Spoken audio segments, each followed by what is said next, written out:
یہ گھر حسن کا ہے؟ بانو نے دل تھام لیا۔ ہاں بانو بیٹی، صفیہ نے اسے دلاسا دیا، پھر پیار سے پلنگ پر بٹھاتے ہوئے سر پر شفقت سے ہاتھ پھیرا۔ بس اب کچھ نہ سوچو، تمہارا اپنا گھر ہے، بے فکر ہو کے سو جاؤ۔ حامد کی ماں کے اشارے پر صفیہ کمرے سے باہر چلی گئی۔ حامد کی ماں نے دروازہ بھیڑ دیا اور خود بھی باہر آ گئی۔ محلے کی عورتیں اب اٹھ کر واپس جانے لگی۔ اماں اب بھی اپنے آنسو برساتی آنکھوں کو دوپٹے سے خشک کرنے کی کوشش کر رہی تھی۔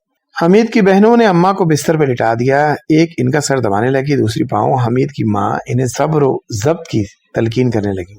آج رات حمید بھی یہیں رہ گیا۔ وہ جب سے دارالامان سے آیا تھا وہ 2 بار حسن کے کمرے میں گیا، لیکن دونوں بار بغیر کچھ کہے لوٹ آیا تھا۔ بسمل کی طلب دیکھنے کی سکت نہ تھی، یوں بھی حسن کو اس کی حالت پر چھوڑ دینا ہی مناسب تھا۔ ایسے موقعوں پر تسلی و تشفی کے الفاظ کا کیا کام۔ حمید اس حقیقت سے آگاہ تھا، اس لیے پوری طرح تڑپ لینے کو تنہا چھوڑ دیا تھا۔ اکتوبر کی خنک رات کا دل بوجھل تھا، وقت کی نفسیں ڈوب رہی تھیں، گھر میں آئے مہمان سو چکے تھے۔ اماں بھی دن بھر رو دھو کر نڈال ہو چکی تھی، نیند نے انہیں اب سکون دے دیا تھا۔ لیکن بانو تو اب تک نہ سوئی تھی۔ یہ اس کی زندگی کی شاید تلخ ترین رات تھی۔ وہ آج حسن کے گھر آ گئی تھی۔ حسن کے گھر خدا جانے کیسے ماضی کی گمشدہ کڑیاں خود بخود جڑنے لگی۔ اذیت کے 5 سال وہ ایک ہی جس میں پھلانگ کر ماضی کے ان حسین لمحوں کو یاد کرنے لگی جن میں ان کے کنوارے پن کی مسحور کن مہک تھی۔ لدھیانہ، وہ بھرا کنبہ، وہ حسین شب و روز ایک ایک کر کے نظروں کے سامنے بکھرنے لگے۔ اس کی ذات کے گرد چڑھا خود ٹوٹنے لگا۔ وہ بانو بیدار ہونے لگی جو وحشی درندوں کے پہلے لمس سے ہی مر گئی تھی۔ وہ بانو جس کا دامن حوروں کی طرح پاکیزہ تھا، وہ بانو جو فرشتوں کی طرح پاک و معصوم تھی۔ اس کے کانوں میں مدھم مدھم سرگوشیاں اترنے لگیں۔ حسن نے اس کے گھر کا اسے بڑا سہانا اور حسین تصور دیا تھا۔ اس گھر میں اس نے دلہن بن کر آنا تھا، دلہن سہاگ کے سرخ جگمگاتے دوپٹے والی دلہن۔ لیکن اب یہ سوال کرب کا ٹھاٹے مارتا سمندر تھا۔ وہ آنکھیں پھاڑ پھاڑ کر اپنے آپ کو دیکھنے لگی۔ بسنتے کا لمس روئے میں پیوستہ، نجاست، گندگی اور ناپاکی کا خیال روح کو تڑپانے لگا۔ وہ اٹھی اور کمرے سے ملحقہ غسل خانے میں گھس گئی، اپنے بدن کو مل مل کر رگڑنے لگی اور دھونے لگی۔ 1.5 گھنٹہ نل کے نیچے بیٹھے رہنے کے بعد وہ کمرے میں آئی۔ اپنے بدن کو، ہاتھوں کو، بازوں کو بار بار سونگا۔ کراس سے ہر بار اس نے آنکھیں بند کر لی۔ ساری رات وہ اپنے جنون کی ہلاکت آفرینی سے دوچار تھی۔ خدا جانے رات کا کون سا پہر تھا جو لمحہ بھر کو وہ ٹک گئی۔ خوابوں میں بھی وہی کچھ تھا، بچہ رویا یا شاید کوئی لاشعور کی چوٹ شعور میں آ گئی۔ وہ ہڑبڑا کر آنکھیں کھول کر بچے کو دیکھنے لگی۔ تحفظ کے جبلی احساس سے بچہ ماں کے سینے میں پناہ پانے کی جدوجہد کر رہا تھا۔ بانو پوری آنکھیں کھولے اپنے پہلو سے چپکے بچے کو دیکھنے لگی۔ بسنتا، وہ بڑبڑائی اور پھر بڑی خون خوار بے رحمی سے اس نے بچے کو بازو سے پکڑ کر اپنے جسم سے الگ کر کے پرے دھکیل دیا۔ اسے یہی محسوس ہو رہا تھا جیسے بسنتا مرا نہیں، اس کے ساتھ ساتھ چلا آیا، اس کے جسم سے چپکا ہوا ہے۔ بچہ گہری نیند میں تھا، کس میں سایہ، ذرا سا رویا لیکن پھر غافل ہو گیا۔ بانو بستر پر اٹھ کر بیٹھ گئی، ویران آنکھوں سے بچے کو یوں دیکھنے لگی جیسے آج پہلی بار دیکھا ہو۔ یہ بسنتا تھا، وہی ناک و نقشہ، ویسے ہی بال، ویسے ہی رنگت، ویسے ہی لٹکے ہوئے بھدے بھدے ہونٹ۔ بانو کی انگلیوں پر تشنجی اکڑاؤ پیدا ہونے لگا، اس کے انگوٹھوں میں بے چین سی تڑپ مچلنے لگی، اس کی آنکھوں میں خون اترنے لگا۔ دانت پیستے ہوئے اس نے ہاتھ اٹھائے، یہ ہاتھ بچے کی گردن کی طرف بڑھے، اس نے بچے کی گردن ہاتھوں میں دبوچ لی۔ بچہ نیند ہی میں چیخنا، گردن چھڑانے کو سر ادھر ادھر پٹکا۔ بانو، تو کیا کر رہی ہے بانو؟ اپنے دکھوں کا انتقام اس معصوم سے کیوں لے رہی ہے؟ اپنی محرومیوں کا بدلہ اس بچے سے لینا چاہتی ہے، اس بچے سے جس کا باپ ہے نا ماں، جو قدرت کے لگے بندے اصول کے تحت پیدا ہو گیا ہے۔ اس کا کیا قصور، اس کا کیا قصور، اس کا کیا قصور؟ بانو کے ذہن میں یہ آواز بڑی گونج کے ساتھ پیدا ہوئی۔ بانو کے ہاتھوں کی گرفت ڈھیلی پڑ گئی، اس کی انگلیاں بے جان ہو گئی، اس کی انگلیاں بے ساخت ہو گئی۔ بچے نے کروٹ بدلی اور بانو کی طرف رخ کر کے سو گیا۔ اس کے ماتھے پر بے شک نورانی چمک نہ تھی، پھر بھی بچپن کی معصومیت کا ایسا حالت تھا جسے بانو دیکھ کر متذلل ہو گئی۔ بانو نے باقی رات آنکھوں میں ہی کاٹ دی، ایک بار اٹھ کر نہائی، کمرے میں دیوانہ وار ٹہلتی رہی. ماضی کی امٹتی یادوں کو ذہن سے کھرچنے کے لیے یہ کئی بار مٹھیاں آنکھوں میں گھسیڑی. سرد دیواروں سے بار بار پٹکا. قرار کی نگری میں آ کر دل کچھ اور بے قرار ہو گیا تھا. اس کی ذہنی اذیتوں کا دور شاید آج شروع ہوا تھا. 3 دن گزر گئے. اماں کے ملنے ملانے والے، حسن کے جاننے والے سبھی بانو کو دیکھنے آئے.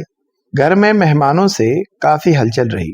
بانو کو دکھتا پھوڑا سمجھ کر ہر ہاتھ اس کی جانب تسکین پہنچانے کو بڑھا. ہر آنکھ سے اس کے لیے خون ٹپکا. اپنوں نے کیا، غیروں نے بھی اس کا درد اپنا درد سمجھا. محبت، تعظیم اور اپنائیت نے بانو کے دکھ بانٹ لیے. اسے تسکین ضرور ملی، لیکن یہ تسکین بھی خلش سے پر تھی. ان 3 دنوں میں اس نے حسن کی ایک جھلک بھی نہ دیکھی تھی. وہ ایک بار بھی اس کے پاس نہ آیا تھا اور اپنے زخموں میں کچھ زیادہ ہی چبھن محسوس ہونے لگی تھی. زلزلے، آندھیاں، طوفان، سیلاب سب تخریبی عناصر ہیں. جب وہ وقوع پذیر ہوتے ہیں تو رگ پہ تباہی کا سلسلہ خوف مسلط ہو جاتا ہے. لیکن ان کی تباہ کاریوں سے ہونے والے نقصان کا صحیح طور پر اندازہ اس وقت ہوتا ہے جب یہ گزر جاتے ہیں. 5 سال یہ تخریبی عناصر تباہی مچاتے رہے تھے، لیکن بانو کو ان کی تباہی سے ہونے والے نقصان کا اندازہ تو اب ہو رہا تھا. وہ ایسی عمارت تھی جو بنیادوں تک تباہ ہو چکی تھی. تباہ، بالکل تباہ. آنکھیں پھاڑے وہ اس تباہی کو دیکھتی اور جب کچھ ہوش آتا تو حسن کے گریز کے متعلق سوچنے لگتی. لیکن حسن کا گریز اس سے تو نہیں تھا، اپنے آپ سے تھا.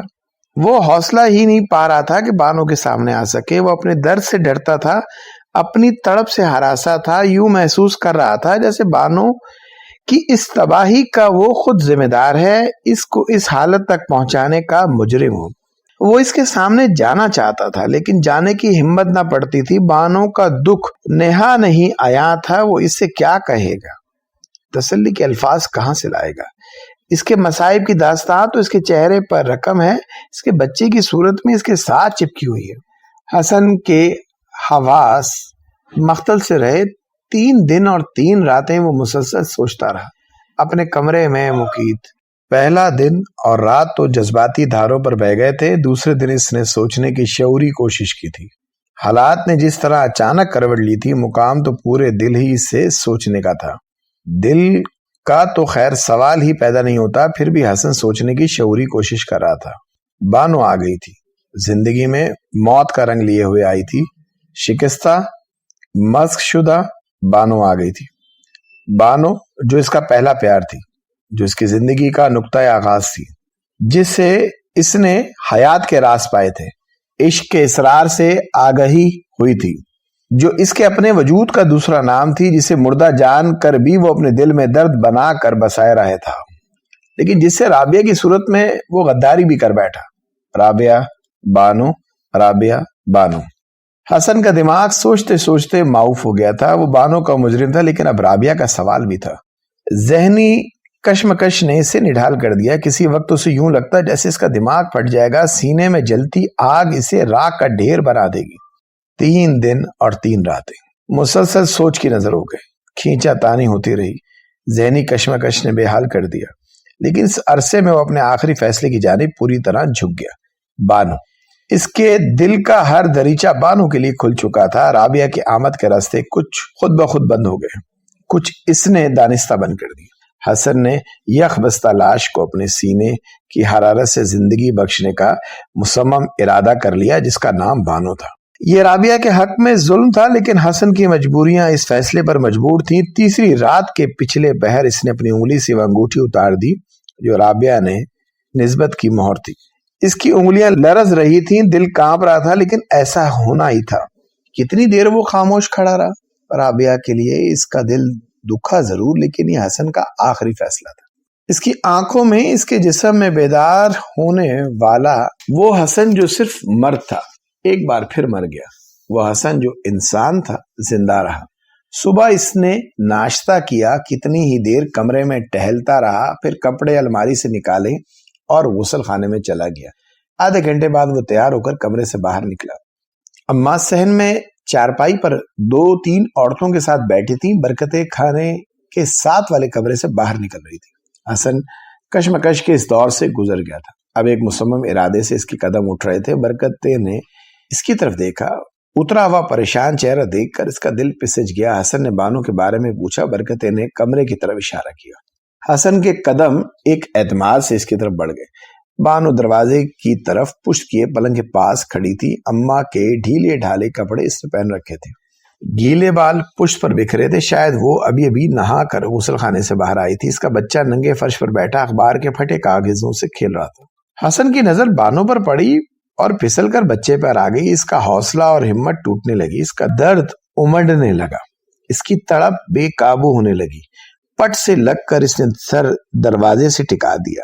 آنکھیں بند کر کے اس نے جلن کو ختم کرنے کی کوشش کی جو آنکھوں میں اترنے لگی تھی۔ بانو، اس کی گھٹی ہوئی چیخ بے قابو ہو گئی۔ بانو پلٹی، ایک دم پلٹی، چونک کر پلٹی، حیران ہو کر پلٹی۔ یہ آواز صدیوں کے فاصلے سے آئی تھی۔ اس آواز میں اس کا ماضی تھا، اس کے وجود کا سراغ تھا، اس کی شخصیت کا اصرار تھا، اس کی محبت تھی، اس کا پیار تھا، اس کا عشق تھا، زندگی کے پیغمبر۔ آواز کہاں سے آئی تھی؟ بانو پوری آنکھیں کھولے دروازے کے پٹ سے لگے حسن کو دیکھ رہی تھی۔ حسن آنکھوں میں کڑوے کسیلے دھوئیں سے جلن محسوس کرتے ہوئے بے حال سا ہو رہا تھا۔ بانو آنکھیں پوری کی پوری کھولے حسن کو دیکھ رہی تھی۔ حسن آنکھوں میں گھر گھر آنے والے بادلوں کی اوٹ سے اسے تک رہا تھا۔ دونوں دیکھتے رہے کئی لمحے دیکھتے رہے، پھر نگاہوں نے نگاہوں کو پہچان لیا۔ بانو، حسن کے کانپتے ہونٹوں سے تھرتھراتی آواز نکلی۔ حسن، بانو پر سکتے کی سی کیفیت طاری تھی۔ بانو، حسن کی آنکھوں میں بادل گھلنے لگے، سانس سینے میں الٹ پلٹ ہونے لگے۔ اس نے اپنا نچلا ہونٹ سختی سے دانتوں تلے دبا لیا، اس کے ماتھوں کی رگ شدت کرب سے پھول رہی تھی۔ حسن، بانو نے زیر لب کہا، تم کہاں تھے؟ حسن، تم کہاں تھے؟ بانو حسن سے برداشت نہ ہو سکا۔ اپنے پتھر کی طرح بھاری وجود کو گھسیٹتا وہ بانو کے قریب آیا۔ اس کا دل سینے میں طائر مجروح کی طرح پھڑ پھڑا رہا تھا۔ صبر و ضبط کے بند ایک بار پھر ٹوٹ رہے تھے۔ بانو نے اپنے ہاتھ اٹھائے، وہ حسن کو چھونا چاہتی تھی لیکن اس کے کھلے ہاتھوں کی انگلیاں بند ہو گئیں۔ آنکھوں کے ویران سناٹے نوحہ خواہ ہو گئے۔ سر جھکا کر لیکن بڑی بے تابی سے اٹھا حسن کی طرف دیکھتے ہوئے وہ پھوٹ پڑی۔ تم کہاں تھے حسن؟ بسنتے نے مجھے چور چور کر ڈالا، میں تمہیں پکارتی رہ گئی، تم کہاں تھے؟ اس نے دونوں ہاتھوں سے چہرہ چھپا لیا۔ تم کہاں تھے؟ تم کہاں تھے حسن؟ یہ آواز بانو کی نہیں تھی، یہ آواز بانو کی نہیں تھی، یہ ایک مظلوم کی بے بسی کے دل ہلا دینے والی فریاد تھی۔ ایک دکھ تھا جو زمانوں پر محیط تھا، ایک کرب تھا جو پوری کائنات پر چھا گیا تھا۔ حسن کا درد بہہ نکلا۔ بانو چہرہ دونوں ہاتھوں سے ڈھانپے، اس کی درد میں ڈوبی پکار گونجی۔ بانو تیورا کر پلنگ سے ٹکرا گئی۔ حسن نے جلدی سے بڑھ کر اسے تھام لیا لیکن سنبھالتے سنبھالتے وہ بے ہوش ہو چکی تھی۔